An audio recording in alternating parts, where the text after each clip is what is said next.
Hello, in this video I'm gonna show you how to install Opera browser on your SONY Xperia Pro-I.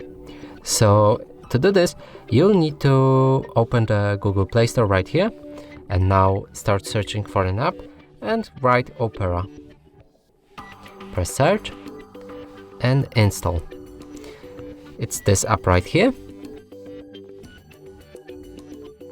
When it's done, open.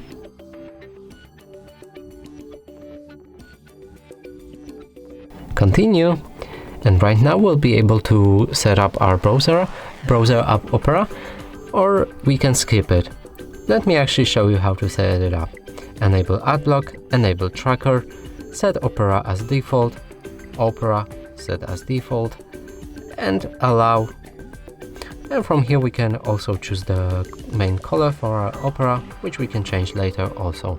So I'm gonna choose this one, and we can use the browser normally because it's already set up. And that's it for this video. Hope you like it. Please consider subscribing to our channel, leave a like and a comment below.